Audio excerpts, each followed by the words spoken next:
Muy buenos días, buenas tardes o buenas noches.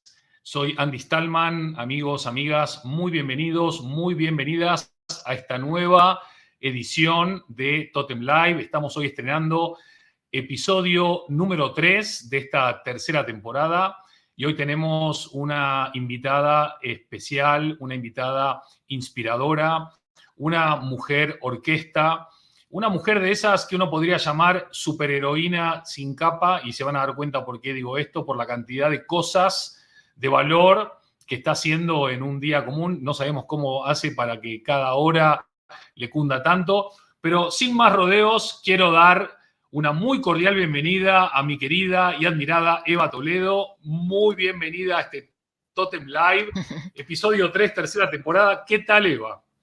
Pues encantada, y con esta presentación que me has hecho muchísimo más, se me ha subido el ego un mogollón, así es que muy bien, estoy muy bien. Bienvenida, Eva. Rutina que me está empezando a gustar bastante de los Totem Live de esta temporada es empezar con una pregunta Ujú. muy sencilla de hacer, no sé si es tan sencilla de responder. Ya se la hice a Pablo en el episodio 1, se la hice a Leo en el episodio 2. La pregunta en este caso, para empezar y romper el hielo, es: ¿quién es Eva Toledo para Eva Toledo?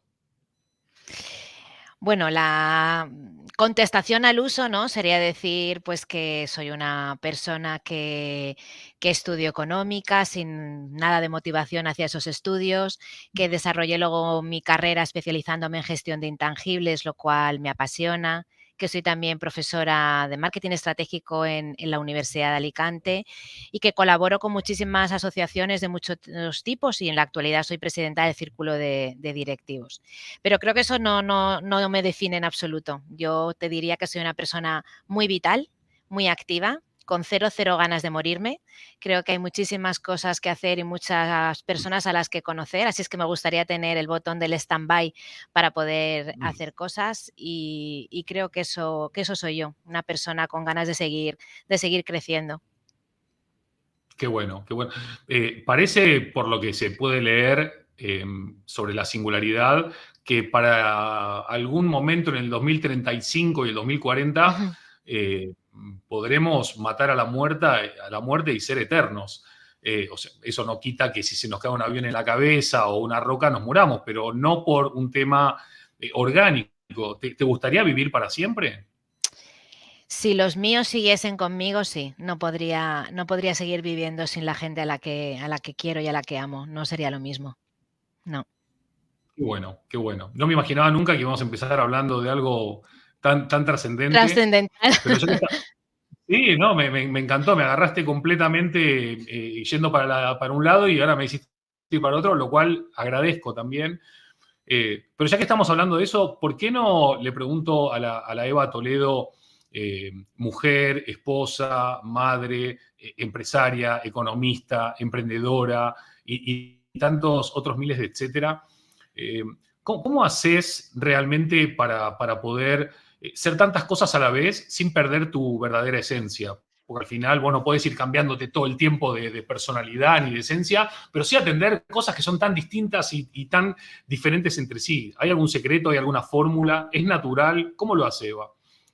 Bueno, yo creo que es bastante natural. Yo siempre he sido una persona que organiza muy bien su tiempo. Desde pequeña recuerdo que me daba tiempo a todo, a estudiar, estaba en el equipo de vela, daba clases particulares, trabajaba de sabadera en el Corte Inglés. Siempre me recuerdo haciendo muchas cosas y llegando a todo bien. Pero a lo mejor es porque he hecho las cosas que me gustan. Creo que ese es el secreto. Cuando tú haces cosas que te gustan y sobre todo que has podido elegir, pues lo que tienes que hacer es ser agradecida y poder con todo. Y luego fíjate que cumplir edad, que siempre es un hándicap, porque ya cuando salimos de fiesta tardas 2 días en recuperarte, ya no es como antes. Sí que es cierto que en mi caso el ser madre, y ser madre de cuatro hijos, que no lo digo por este espacio que hay ahora de conciliación, ni de techos de cristal, ni nada de esto, no va por ahí, sino que me ha ayudado a ser muy pragmática y a la vez muy emocional. O sea, a esos, digamos, esos 2 extremos, tenerlos presentes de manera continuada. Y creo que eso es como un carburante, algo que me hace no perder el norte y llegar a todo bien. Qué grande.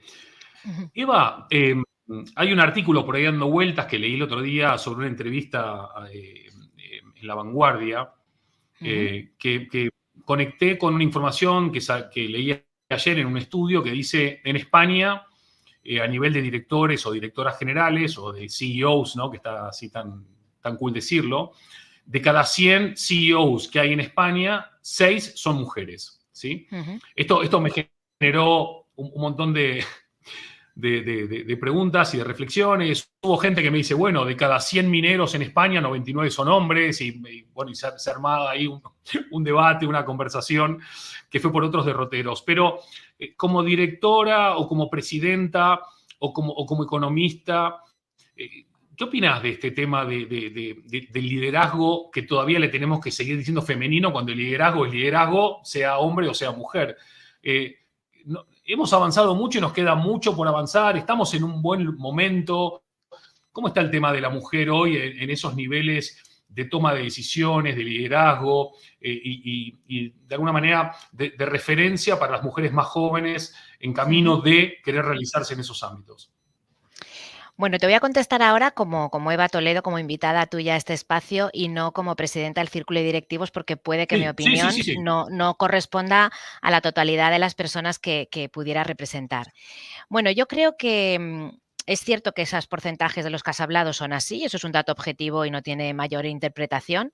Sí que creo que dentro de unos años irá aumentando ese número de mujeres con cargos de dirección general, pero de una manera natural, es decir, aquí se han juntado yo creo que dos cuestiones, una cuestión social, cultural, donde las mujeres se han incorporado al trabajo, bueno, pues en los años 70, pero en unos determinados cargos o con unas responsabilidades, porque seguían teniendo mucha carga de familia y eso pues probablemente les impedía asumir otro tipo de responsabilidades. Eso ha cambiado, porque ha cambiado, lo vemos en las nuevas generaciones. Pero también creo que es importante reivindicar que hay una cuestión que para mí es básica, que es la libertad de elección. Es decir, yo creo que esa igualdad de la que hablamos se dará cuando tú puedas elegir, pero no necesariamente tiene que haber una paridad. O sea, la igualdad no implica, desde mi punto de vista, paridad, sino la libertad para elegir. Si el día de mañana una mujer hiperpreparada, que es directora, por ejemplo, del departamento de marketing, se le ofrece una dirección general y ella decide que no es su sitio, que no es su guerra, porque no quiere restar tiempo al cuidado de sus hijos o de su madre o a sus viajes o a cualquier otra cosa, fenomenal.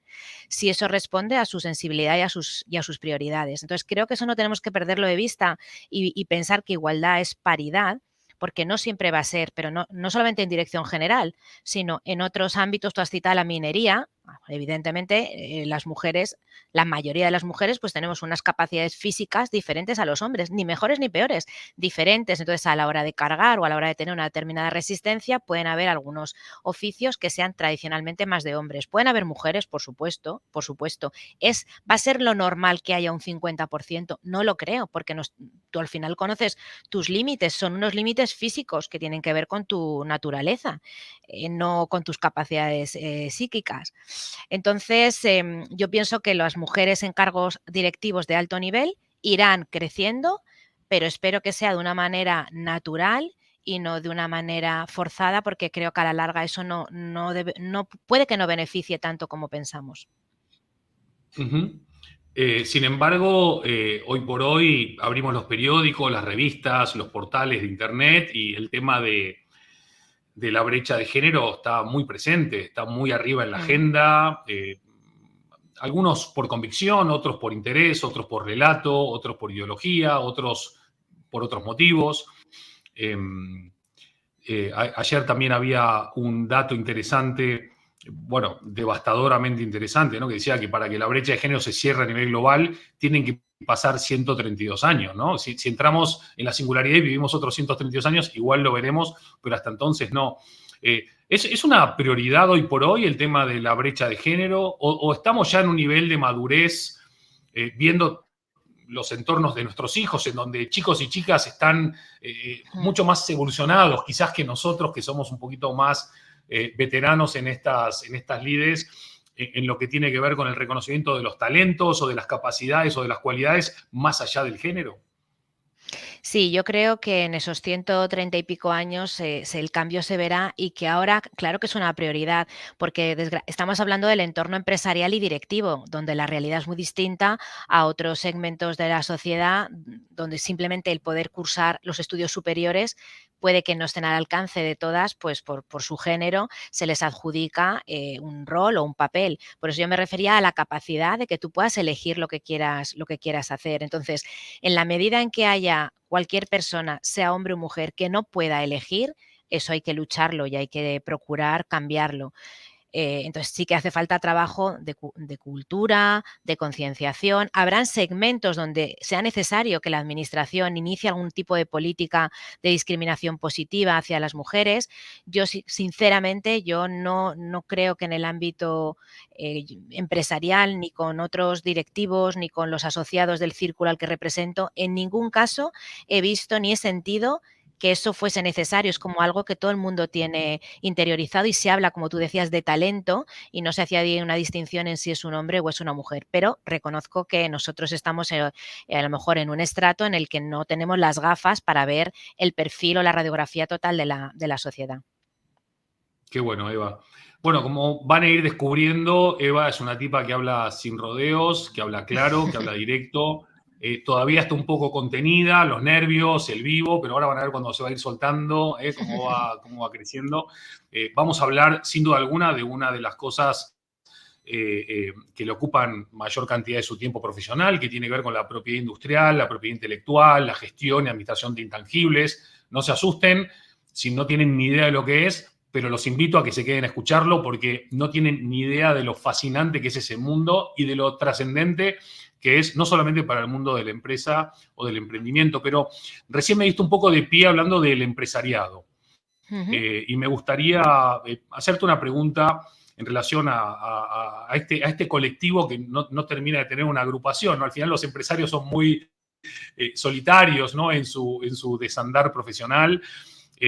Pero qué importante que es el empresariado al final para el progreso y el desarrollo, no solamente económico de un país. ¿Por qué están tan demonizados? ¿Por qué estamos tan demonizados aquellos que creamos empresa o que creamos riqueza o que creamos empleo? ¿Cómo lo ves o lo lees desde tu lugar? ¿Y qué crees que podemos hacer para cambiar las percepciones de aquellos que demonizan algo que en definitiva no tiene nada de demoníaco, ¿no? Sí, yo creo que uno de los principales objetivos o propósitos de cualquier asociación empresarial y profesional debe ser la puesta en valor de la figura del empresario, porque es quien crea riqueza en el sentido de valor para su equipo, que tengan un salario, un puesto de trabajo que les permita desarrollarse a nivel profesional y personal, que eso también es muy importante y eso genera esa rueda de consumo y de desarrollo en todo tu entorno. ¿El por qué? Pues yo creo que esto tiene que ver con lo que hablábamos, ¿no? Pues esas imágenes del pasado, donde es verdad que hace años, pues muchos años, pues podía existir un empresario con cierto grado de tiranía, muy ligado pues a los, yo qué sé, a los latifundos, al tener unas grandes extensiones de tierra, propiedades, pero es que eso no es el empresario. El empresario nace con intención de crear algo, tiene un proyecto, tiene una razón de ser, hay algo que quiere legar a su entorno y eso hace contar con equipo y con colaboradores. En absoluto buscan ni una explotación, ni un abuso, ni de nadie, ni de nada que le rodea. Yo creo que lo que tendríamos que hacer sería, por ejemplo, los medios tienen un poder que no están utilizando y es creo que todos los días se debería de hablar en telediarios y en prensa y en cualquier otro medio, en estos canales como el tuyo, de cosas buenas que hacen empresarios. Empresarios famosos, por todos conocidos y las causas que apoyan o lo que aportan, pero también pequeños empresarios que dejan una impronta y un impacto muy favorable en su microentorno, en su localidad, en su provincia o en el equipo que ellos gestionan. Eso sería una especie como de lluvia fina, súper educativa, para todos, para que viésemos que en cualquier lugar de nuestro territorio de España encontramos personas que todos los días están aportando y muchísimos empresarios que a lo largo de su trayectoria han hipotecado sus casas, han perdido todas sus propiedades y se han vuelto han vuelto a renacer por esa ilusión que te hace que te levantes cada día y porque tienen esa responsabilidad, asumen la responsabilidad que su familia se ha hecho más grande y todas las personas de su equipo son su familia. Entonces, creo que los medios de comunicación deberían de tomar partido porque tienen mucho, mucho poder. Y en el ámbito político, pues claro, creo que se debería de crear. Yo no quiero que a los empresarios se nos ayude y se nos dé dinero, ni subvenciones, ni nada de eso. Yo quiero que nos den un marco de trabajo adecuado, que nos den un marco de trabajo para que cuando tú tienes que abrir un negocio no tardes 6 meses ni un año en tener una licencia mientras estás pagando un local, que cuando quieres ampliar la sede sean facilidades, que tengas facilidades para la contratación de talento que venga del extranjero y resulte que no se les puede regularizar. Todas esas trabas es lo que tendrían que eliminar para crear un entorno mucho más favorable para el empresario. No es una cuestión de dar, de regalar nada, sino de que nos dejen trabajar a gusto. Porque también, Eva, vos que trabajás a nivel local, pero también a nivel internacional, cada día más cuando una empresa quiere abrir una sede o una delegación o una sucursal en otro país, una de las cosas que analiza es cuáles son las facilidades o las trabas que me ponen para hacerlo. No hablo de subvenciones o de subsidios o de regalos, sino decir, oye, ¿qué tan ágil es este país para que yo abra una oficina ahí? Y si tarda 6 meses, y si no puedo contratar gente de fuera, y si todas son piedras en la rueda, me iré a otro país. Y hoy por hoy, todos los países están peleando también por atraer, bueno, todos los países, con excepción de unos cuantos, pero los países más o menos que están en la carrera por el futuro y que tienen ese foco en el futuro están poniendo facilidades para atraer las inversiones, para atraer al empresariado, para atraer esas oportunidades de crecimiento y desarrollo. ¿Vos notás que en el mundo la competencia está empezando a pasar por otro lado, que ya no es solamente qué desgravación fiscal me da, sino también con qué talento me voy a encontrar, con qué facilidad, con qué agilidad, con qué oportunidades me encuentro y de repente empiezo a valorar países que hasta ahora no estaban en la agenda? No, sin duda, ahora los inversores buscan espacios donde hayan sinergias, donde puedas tener acceso pues, con facultades y escuelas de negocio a talento, donde por parte de las autoridades locales encuentres esas ganas de cooperar y entonces estamos compitiendo con otros territorios que eso lo tienen muy claro y en España, pues como tenemos esa configuración tan rara, hay algunas comunidades que sí que parece que lo tienen presente, pero hay otras que toda la burocracia y yo creo que un malentendido orgullo de cultura o de modos de hacer las cosas nos está haciendo perder competitividad y perder oportunidades, claro que sí. Qué Mm. bárbaro. Eva, cuando viajás por el mundo, Singapur, Estados Unidos, el destino que fuese, y te presentás hoy, hola, soy Eva Toledo de Padima o de lo que fuese, y vengo de España, ¿no? Cuando decís España, ¿qué reacciones te encontrás? ¿Te encontrás admiración? ¿Encontrás desconocimiento? ¿Encontrás ganas? ¿Encontrás respeto? ¿Cómo está hoy ese soy de España en el exterior? ¿Es un valor? ¿Es una losa? ¿Cómo está percibida hoy España desde tu mirada en tus Ujú. viajes alrededor del mundo? Pues yo creo que a nivel profesional España está muy bien valorado. Yo creo que hemos pasado de que nos han visto simplemente personas simpáticas, agradables, ¿no? Muy friendly, a darse cuenta de que trabajamos bien. Y es verdad, nos ha pesado durante mucho tiempo las castañuelas y la siesta. Ha sido pues uno de esos tópicos que nos podían hacer daño en esa apertura a las colaboraciones en el exterior. Pero yo creo que no, yo creo que el trabajo, la buena praxis, pues ha dejado manifiesto que somos personas responsables, personas serias, personas preparadas y además con un elemento de creatividad y de emprendedurismo muy nuestro, muy de España y particularmente de la zona de Levante, que creo que tenemos un algo, ¿no? No sé si será la luz del Mediterráneo o qué, pero yo creo que eso se nota. Entonces, a priori la visión es buena desde el punto de vista profesional. Desde el punto de vista empresarial, pues yo creo que sí que estamos un poco penalizados por cuestiones pues, de tasas, cuestiones impositivas, las inversiones, las facilidades para invertir, como tú antes decías.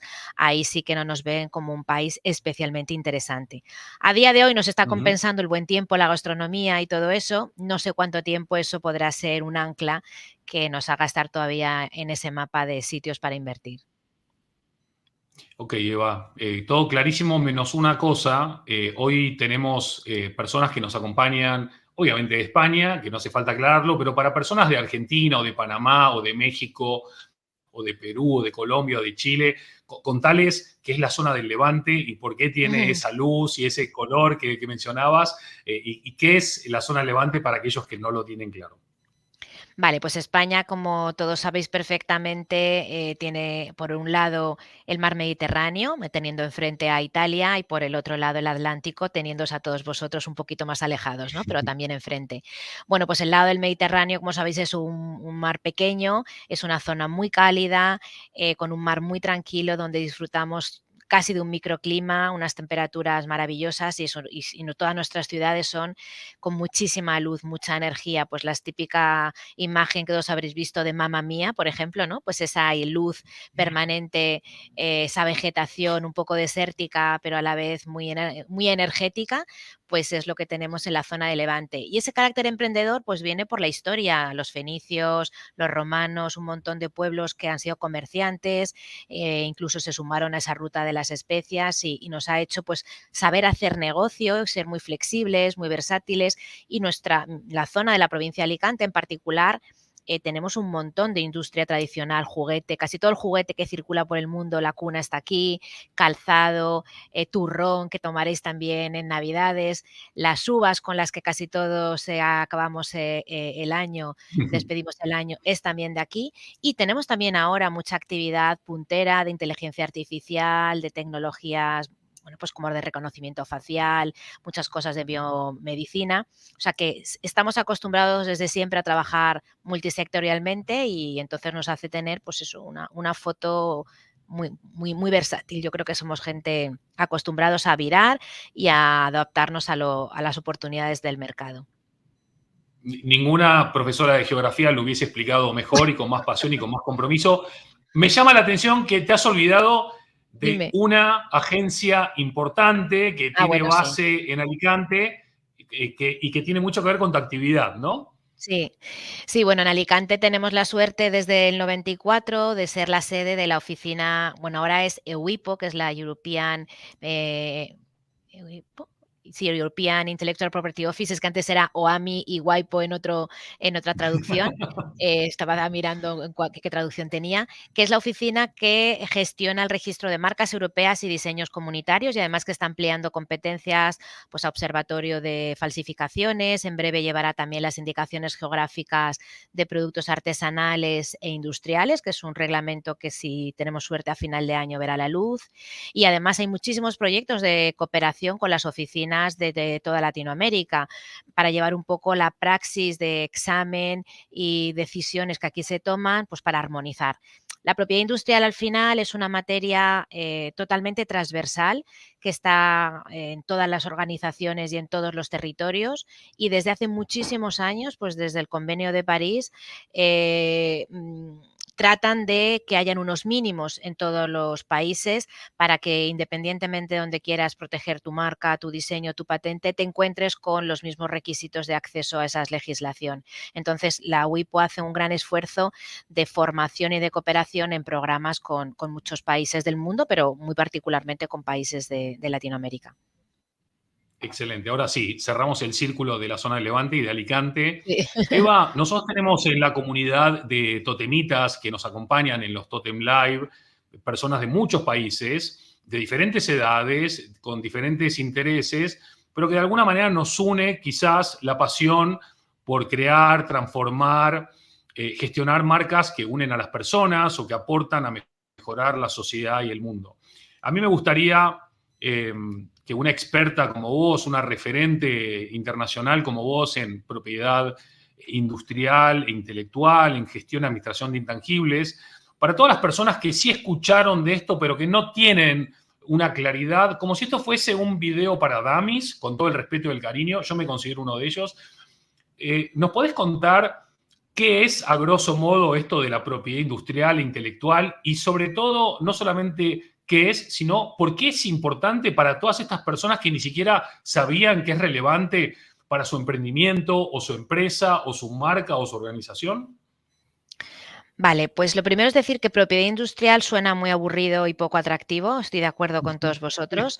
Es un término muy, muy legal, pero vamos a darle ese enfoque empresarial que nosotros nos gusta y nos distingue. Y lo comentaba Andy, porque esto es importante para cualquier proyecto que comienza y cualquier proyecto que va creciendo.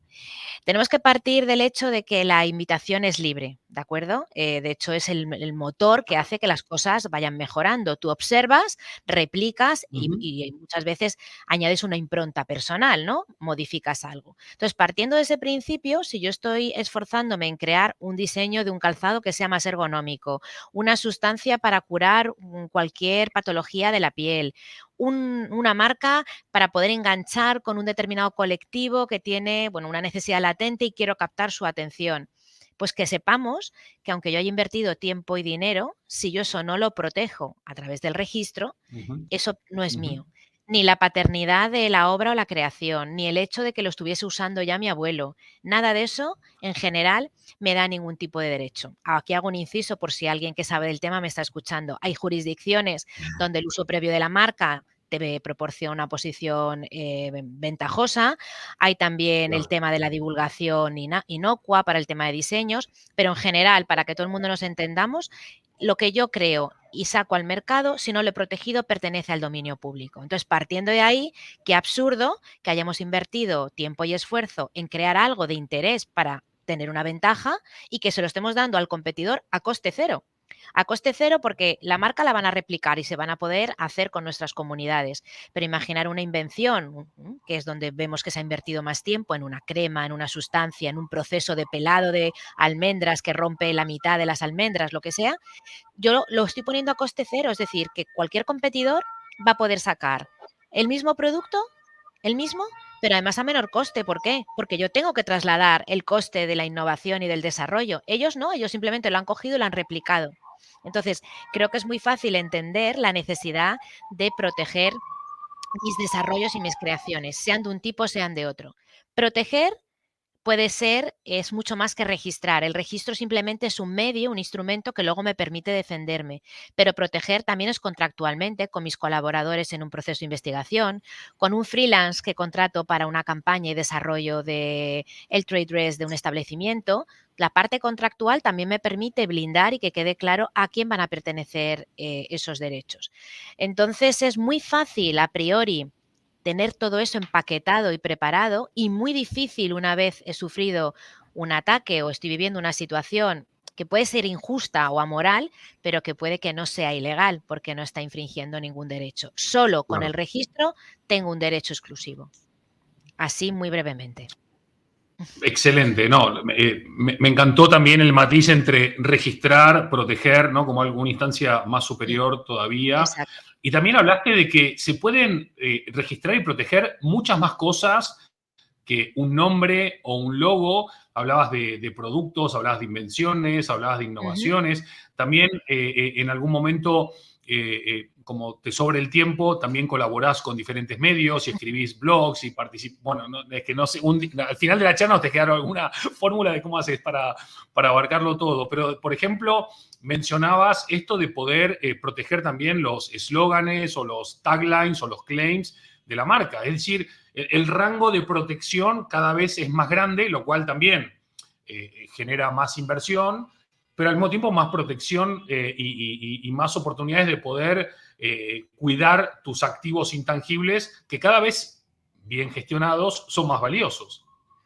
Sí, eso último que comentas es esencial. Cuando nosotros estamos hablando de proteger, sea vía registro o con otras fórmulas, nunca es un gasto. Estamos invirtiendo porque estamos generando un activo a través del registro.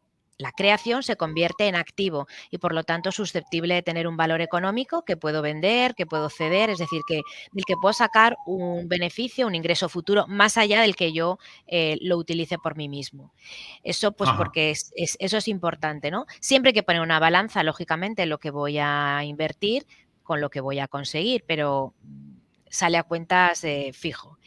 La variedad de cuestiones a registrar cada vez es mayor. ¿Por qué?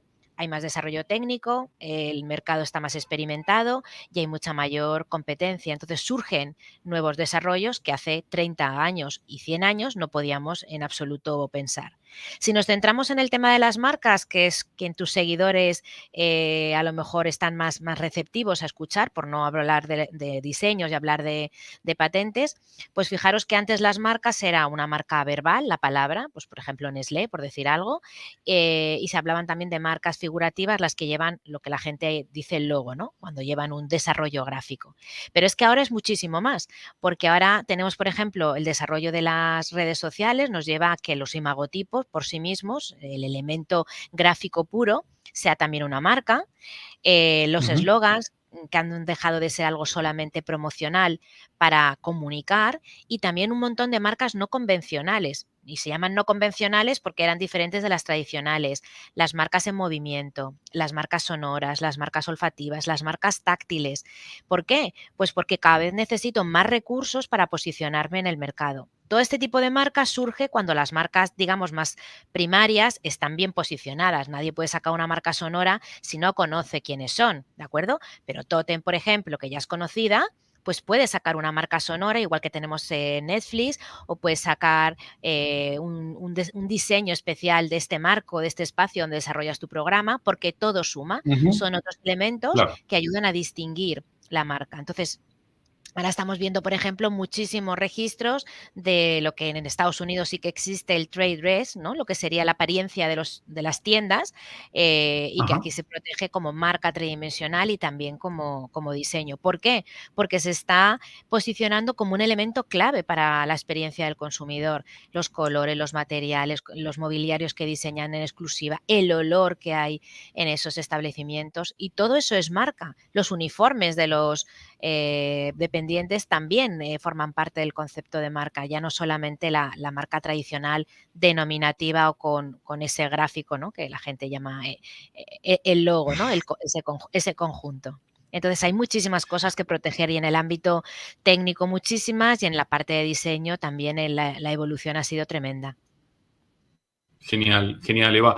Eva, sobre el particular que mencionabas recién, vos estudiaste económicas, sos economista, estás trabajando en una empresa, en una organización que tiene un peso legal muy importante. Ujú. Y al mismo tiempo, cuando te escucho hablar de marcas, te escucho con una fluidez, con una familiaridad que como si hubieses estudiado branding o marketing de toda la vida. Muchas de las personas que nos están escuchando, sí, muchas de las personas que nos están escuchando trabajan en multinacionales y seguramente parte de lo que decís o gran parte de lo que decís lo tienen bastante absorbido y forma parte de su día a día. Pero hay muchísimas personas que están en pymes, Ujú. pequeñas, micro, pero también medianas y grandes, que para ellos todo esto puede ser un poco nuevo. Pero muchas pymes se están internacionalizando y internacionalizarse implica también un universo de posibilidades, pero también de amenazas y que hay que cuidarse. Si gente de las pymes o gente que está por lanzar su empresa o su producto o su servicio, quieren saber más de esto, ¿cómo pueden saberlo a través tuyo? ¿En qué red social o en qué blog o en qué Ujú. URL te encuentran? Por si tienen ganas de hacer una consulta, profundizar más o leer más acerca de esto. Insisto, no para verlo como gasto, sino para seguir creando valor y sobre todo protegiendo el valor de cada una de estas empresas. Bueno, yo encantado de poder ayudar a cualquier persona que esté ahora escuchándonos y sienta interés. Me puede encontrar en LinkedIn, puede buscar Padima, Padmas, el web.com también, para que ahí nosotros vamos colgando también artículos. Están identificadas las personas del equipo que les pueden servir en cada área, el área digital, el área de innovación, y pueden acceder directamente a realizarles consultas.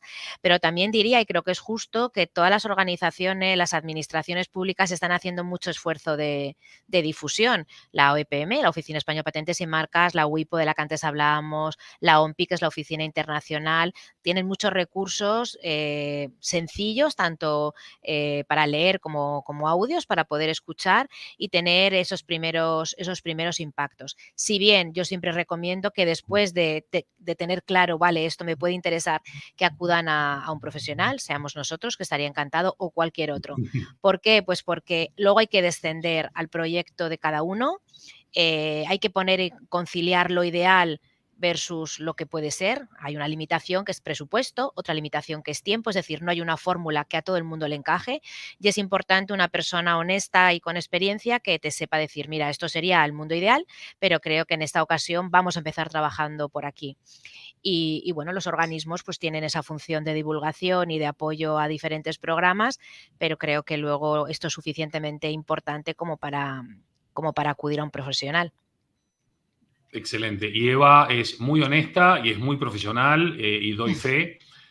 Al igual que también en España y en otros países en los cuales trabajamos, tenemos la suerte de conocer profesionales también muy serios, muy idóneos, que les aseguro, les sorprendería hablar con ellos por todo lo que se puede aprender. De hecho, hace poco estuve en una conversación con Eva y Eva me dio cátedra sobre valoración de marcas. Porque claro, al final no es solamente protegerla, sino saber cuánto puede valer.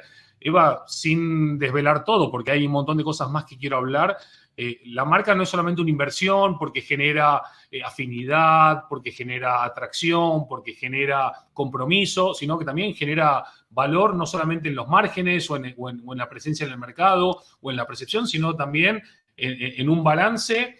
Hay una valoración de un activo que se llama marca que se puede medir. Sí, así es. Como antes decíamos, el registro conlleva que entra en la definición contable de activo, es algo que es identificable, propiedad de la empresa y susceptible de generar un ingreso futuro. Las marcas que nosotros creamos internamente no aparecen tal cual en el balance, están disgregadas en diferentes gastos, pero cuando yo compro una marca a un tercero sí que se activa en el balance por ese precio de adquisición. Entonces es importante tener en cuenta la valoración, no solamente por un ejercicio de transacción de compra a un tercero, sino también en el tema de búsqueda de inversores, incluso para Claro. pedir un crédito a una entidad bancaria que pueda ser el aval, la garantía que aportes, sea una marca, una patente o una cartera de propiedad industrial, porque entre ellos luego todos estos registros interaccionan. Muchas veces una marca tiene un valor X, pero la marca con el diseño tiene un valor X más uno. Es decir, que hay muchos activos que entre ellos al interaccionar hace que sumen valor y no sea una suma aritmética, sino que el valor sea superior. Entonces, esto es importante saberlo y es que esto está ocurriendo y está ocurriendo. Ahora estamos asistiendo, desde mi punto de vista, un poco me da pena, a muchas adquisiciones de empresas familiares de España y aquí particularmente en la zona de Levante por grupos inversores. Y una de las palancas, uno de los elementos de negociación es la cartera de propiedad industrial, porque si tú tienes un arraigo en el mercado por tu marca, si tú tienes un buen equipo y una trayectoria, un histórico de diseño, eso tiene un peso tremendo y eso no aparece en el valor de libros. Entonces, eso tienes que tener la capacidad de documentarlo de manera paralela en esos procesos de negociación. Excelente. Qué agradable que es escuchar a alguien que explica algo tan difícil de una manera tan fácil de entender. Así que gracias por eso, Eva. Yo sé que a vos te sale natural, que no tenés ni que esforzarte, que ya lo tenés tan interiorizado que te Sí. fluye de una manera genial. Hablando del mundo, de la conexión y del valor, y de la mujer orquesta que sos, que, bueno, directora de orquesta de tantos frentes a la vez, me comentabas también que además de los 4 hijos, del esposo, de la empresa, del círculo, de las clases, de la universidad, de las organizaciones, de escribir blogs, etcétera, etcétera, etcétera, además, como no estabas lo suficientemente ocupada, encontraste que como empresaria podías, además de todo eso, no solamente hacer el bien ayudando a tus clientes y generando un impacto positivo, sino ir un poquito más allá. Y de repente encontraste en Kenia, si no me equivoco, otra razón más para seguir creando valor. ¿Cómo llegas a Kenia? ¿Qué están haciendo en Kenia? ¿Cómo están ayudando? ¿Qué están haciendo? Contanos. Bueno, pues lo de Kenia, la verdad es que es esa de esas cosas que al final nada es casual, sino que todo te estaba esperando. Cuando yo me casé, quería haber ido de viaje de novios a Kenia, pero porque era la época de lluvias lo desechamos. Y es como un run run continuo que has tenido ahí, ¿no? Como una pequeña asignatura pendiente. Hace 4 o 5 años, un cliente nuestro del mundo de calzado inició una cooperación con una asociación con el pueblo Masái, que sabes que es una reserva que hay en Kenia. eh, bueno, pues una comunidad muy pequeña que sigue viviendo como antaño, o sea, en casitas pequeñas de barro, viven de la ganadería. Antes eran nómadas, ahora está menos los jóvenes que sacan el ganado, ya sí que son más estables. Entonces, el proyecto lo abanderaba una asociación y la idea era impulsar el desarrollo local de esa comunidad precisamente con su artesanía. Todas estas bolitas de colores que conocemos muchas veces, bueno, pues vieron la manera de trasladarlas a un calzado, a unas sandalias, a unos modelos de verano. Aportabas esa unicidad, esa singularidad y ese valor de la artesanía, y de esa manera se daba una ocupación y, lo que es más importante, unos ingresos extra a las mujeres masáis que culturalmente están totalmente bueno, pues apartadas de lo que es el ganar dinero, ¿no? O el tener un trabajo que no sea ocuparse de las familias. Entonces, esto nos llevó a hablar con esta asociación y vimos que el proyecto, pues, casaba perfectamente con lo que nosotros pensamos y que antes hablaba, ¿no? Esa libertad de elegir. Ellos tienen la educación como clave, educan a niños y niñas muy pequeños. De hecho, casi todos están allí alojados, duermen, porque las distancias a lo mejor son de 20 kilómetros que hace un niño descalzo para poder ir a la escuela todos los días. Entonces, William, que es el guerrero masái que ha liderado este proyecto, lo primero que puso fue una escuela, y luego el que las mujeres tuviesen una especie como de mercadillo de artesanías para el turismo, para que tuviesen esas ganancias. Y luego lo ha completado con una parte experiencial, con un campo para ir a un campamento para poder ir a hacer safari. Todo está atendido por los masáis, con comida tradicional, los guías son masáis, y es otra manera de ir formando a las nuevas generaciones en tareas que son propias de su pueblo, el conocimiento de los animales, de si sopla por aquí el viento, van a aparecer por aquí los elefantes, todo este tipo de cuestiones, que no se pierda, que para ellos sea un modo de vida. Entonces, en octubre nos fuimos a Kenia, fue, bueno, una experiencia maravillosa, porque te sientes, y perdóname la expresión, la mierda más mierda de todas. O sea, cuando ves aquello, dices, soy un ser insignificante y los que tenemos que aprender de ellos somos nosotros, ¿no? Siempre están felices, siempre están disfrutando del momento. Si algo pasa, hay una enseñanza detrás de esto, vamos a coger la enseñanza de lo que ha ocurrido. Y entonces, bueno, les estamos ahora ayudando porque su nuevo proyecto es que los que acaban lo que aquí sería primaria puedan seguir formándose, entonces quieran hacer una especie de FP específica para masáis que tengan bueno, enseñanza de turismo para poder atender a los turistas, enseñanza también de temas de mecánica y demás para reparar pues, los jeeps, los generadores, todo lo que han ido comprando y adquiriendo, e informática, porque necesitan estar comunicados con el mundo, y además él les insiste mucho en conocer lo que se ha hecho mal en otros sitios para no equivocarse en lo mismo. Y bueno, es fantástico. Yo os invito a todos a que entréis a su página web, que es ADCAM, ADCAM, ADCAM, y conozcáis un poco las posibles maneras de ayudar. Pero lo importante es que nosotros, bueno, pues por varios motivos hemos conectado ahí, pero que hay muchísimos proyectos. No hace falta irte a Kenia ni irte a Kuala Lumpur, que hay muchas personas a nuestro alrededor que nos necesitan, mucha gente que todos los días dedica su tiempo a estas causas y no salen en los telediarios, como decíamos, y que lo importante es encontrar aquel proyecto en el que te enganches emocionalmente y de esa manera dedica ese tiempo y esfuerzo y que sea súper gratificante. Y eso es lo que estamos haciendo. Ahora está aquí William, digo está aquí porque está en Alicante, con nosotros ha hecho varias difusiones para captar fondos y apoyos de diferentes empresas. Por eso digo que hay muchas maneras de ayudar, que no solo es el voluntariado clásico de acudir al sitio y arremangarte, sino que también de una manera intelectual puedes ayudar mucho a personas que lo Qué necesitan. maravilla. Qué grande, Eva. Oye, dile a William que si quiere pasarse por Totem Live, que le damos un espacio y encantados de difundir el trabajo que están haciendo ahí con los Masái en Kenia.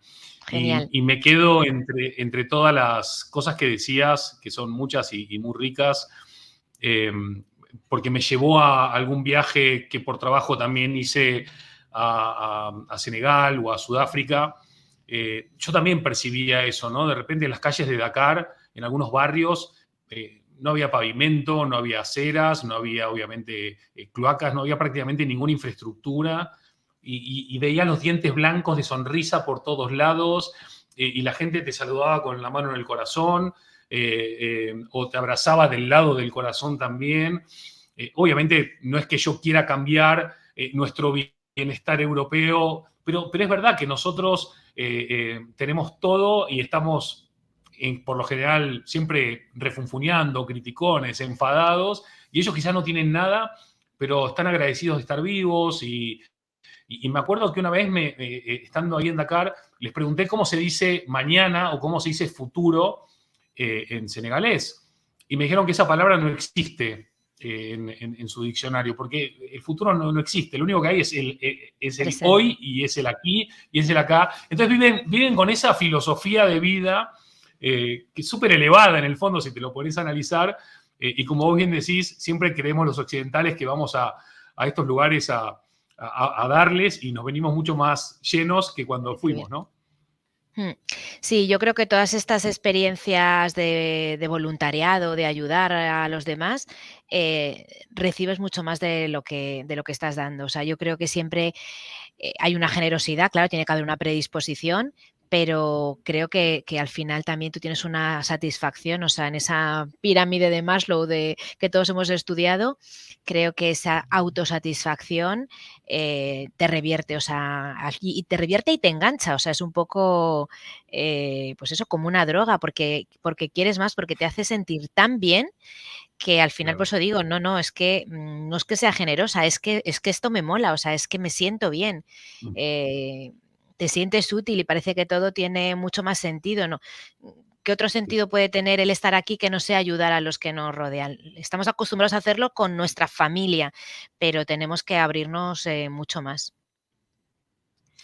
Me hacías acordar recién cuando decías esto de una frase que decía: ustedes los europeos tienen los relojes, nosotros los africanos tenemos el tiempo. Exacto. Y recién hablabas de las personas. Me gusta mucho que pones mucho énfasis en buscar rodearte de personas o que tengan más experiencia o que estén más especializadas o que estén más preparadas, porque esa es tu manera también de crecer, estar con personas que tienen cosas mejores a vos, diferentes, a ti seguramente diferentes, pero que te enriquecen, pero que también qué importante que se está rodeado de gente que es buena gente. ¿Qué tan importante a la hora de armar equipo es lo primero o lo segundo, o lo primero y lo segundo van absolutamente de la mano y no se pueden dividir a la hora de crear valor en el trabajo y en los equipos? Creo que no van de la mano. Creo que hay gente muy buena que no tiene capacidades o que no te puede aportar en el proyecto ese en concreto. Todo el mundo sirve para algo y tiene valía en algo, pero que en tu equipo o en tu proyecto puede no encajar. Desgraciadamente no van unidas y es muy importante y muy difícil encontrar buena gente que además sea buen profesional para el proyecto o la responsabilidad que tú estás buscando. Y para nosotros es una prioridad. Y digo nosotros porque Padima soy yo, pero es también el otro socio, Iván, que además es mi marido. ¿Ves? Yo ahorrando tiempo empezamos como socios y dije esto hay que formalizarlo y ir más allá. Y ha sido algo que nos ha preocupado desde el principio, que las personas, si tengo que poner lo por prioridad, prefiero que sean buenas personas. Creo que al final el conocimiento tardas más, pero lo puedes adquirir, pero si no eres buena persona, es complicado que la vida te lleve, ¿no?, a tu sitio. Entonces, eso es básico, es básico. Las personas es lo que te hacen y cuando alguna vez me han preguntado: "¿Y qué mala experiencia con no sé quién? ¿Y cuál fue el?". Yo digo: "No, es que yo soy lo que soy gracias también a esa mala pasada que me hicieron o a ese desastre que tuvimos. ¿Cómo sería ahora? No lo sé, si sería mejor o peor, pero todo eso también forma parte de lo que yo soy ahora". Entonces, es muy positivo tener gente buena a tu lado, pero también creo que está bien contaminarte y tener a gente que no sea tan buena, porque te hace ver lo que es bueno. O sea, esto es como el yin y el yang, el día y la noche. Si no existe una cosa, no puedes valorar lo otro. Entonces, creo que también está bien que haya algunos especímenes por ahí y algunos fracasos para poder valorar más bueno, la gente que tienes a tu alrededor, que es tu razón de ser. Muy bien, Eva. Vamos a aprovechar para mandarle un fuerte abrazo a Iván y a todo el equipo de Padima, por supuesto. Mm. Y ya entrando en la recta final de este episodio 3 de la tercera temporada de Totem Live, también alentamos a todas las personas que nos están acompañando a compartir alguna pregunta o alguna reflexión o alguna consulta que le quieren hacer a Eva. Intentaremos dar cabida a todas las posibles. Y si no, después les recomiendo que sigan a Eva. Tiene una actividad frenética y aparte de la generosidad de encontrar espacios para compartir con todos nosotros parte de ese conocimiento y también de esa humanidad que la caracteriza. Eva, me gustaría entrar en esta recta final hablando de algo que se dio en la primera charla con Pablo Melchor, que habló sobre la esperanza, con Leo Piccioli, que habló sobre la increíble evolución de la humanidad en los últimos años y de lo increíble que estamos hoy, a pesar de todo lo que protestamos. Y vos también sos una persona ultra positiva, todo el día haciendo cosas, y para vos la ilusión es importante por un montón de razones. La ilusión, los sueños, los proyectos. Queda mucho por hacer, queda mucho por crear, queda mucho por construir. ¿Cómo está tu ilusión hoy, acá iniciando el año 2023? Pues yo te diría que mi ilusión está intacta, de verdad, y no lo digo por quedar bien ni por una pose. Y siempre he dicho a mis amigos, los que me dicen, estás loca, déjate esto, déjate lo otro. Digo, es que el día que no tenga ganas lo dejaré, de verdad, pero a día de hoy creo que soy una afortunada. O sea, es que estoy enganchada a todo lo que hago y como además soy una persona muy seria y muy cabezona, ¿sabes? O sea, soy muy de esto hay que hacerlo y tengo que acabarlo y tengo que lograr este objetivo, pues me automotivo un montón y cuando tengo algún percance, pues pienso como en la Hakuna Matata, ¿no? Ahora me sirve todavía más bueno, que hay que vivirlo y que eso tiene una razón de ser. Es que me queda un montón de cosas que hacer. De hecho, tengo una gran asignatura pendiente. Una es el doctorado, que no me ha dado tiempo a hacerlo porque los niños pequeños se han ido ligando uno a otro y junto con la empresa, las asociaciones, las clases, no he encontrado el momento. No lo sé si me moriré con eso sin hacer, pero tengo muchísimas cosas que hacer. Me gustaría conocer muchos más países, me gustaría formarme mucho más en temas de inteligencia artificial, que ya he hecho un curso y me ha apasionado. Pensaba que no iba a entender nada y me ha flipado. Entonces tengo tantas cosas que hacer que si se me acaba la ilusión por una cosa, salto a otra. Tengo ahí una lista de pending issues que enseguida la puedo retomar. Increíble, Eva. Maravilloso. Inteligencia artificial, ChatGPT, también está saliendo en casi todos los live, ¿no? Que es una cosa que todavía no terminamos de entender del todo, pero que ya es parte ineludible de nuestro presente y de nuestro futuro.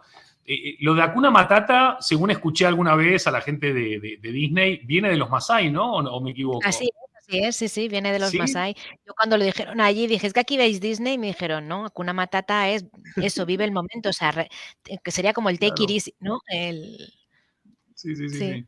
Sí, está buenísimo porque creemos que ha habido un grupo de creativos de Disney que inventaron un concepto que en realidad fueron a África, vieron, escucharon y lo A usaron. Ahora, es increíble la recreación que hacen, porque los escenarios del Rey León son, Son eso. totalmente Kenia, o sea, totalmente la sabana de allí. Y la película de Disney del Encanto es exactamente el Valle de Cocora de Colombia, o sea, es impresionante, o sea, la recreación, se nota que se documentan bien y creo que se apoyan en gente local para poder, hacerlo bien, porque es una foto total, ¿eh?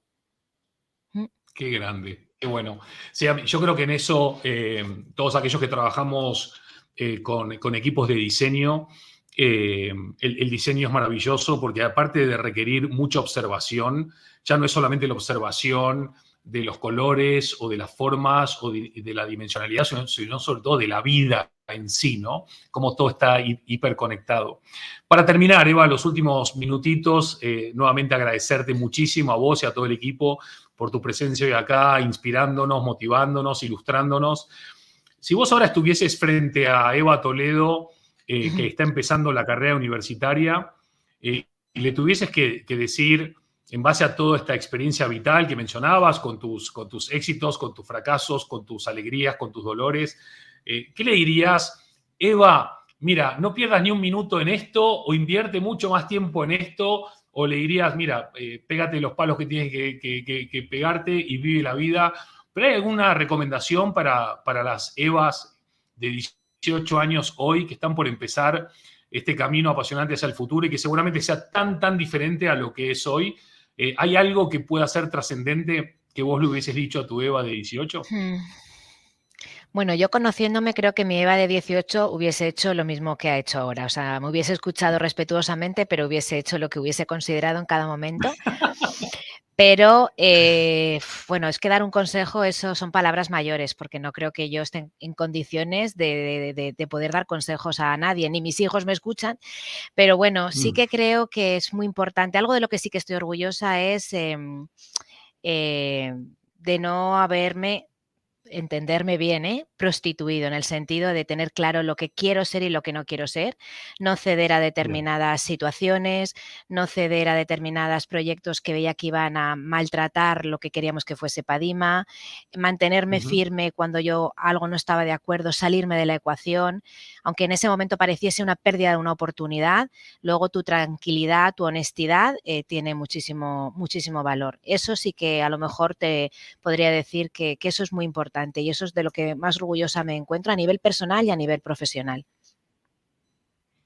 Que no es un tema para nada menor, el poder estar alineado entre lo que uno piensa, siente y hace, eso que llamamos coherencia, y que está tan falto en muchos estamentos de la sociedad, siempre es de agradecer.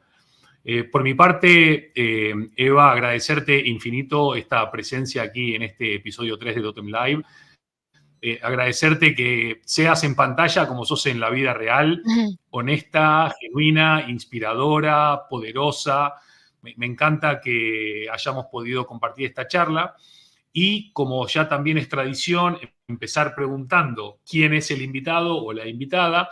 También empieza a ser una linda tradición que antes de despedirnos y de cerrar el episodio, los últimos segundos, los últimos minutos son del invitado, en este caso de la invitada, para compartir un mensaje de cierre que puede estar relacionado con el mundo personal, profesional, una mezcla de todo, una recapitulación de lo hablado, o si no es un consejo, por lo menos un mensaje de cara a nuestros yoes futuros.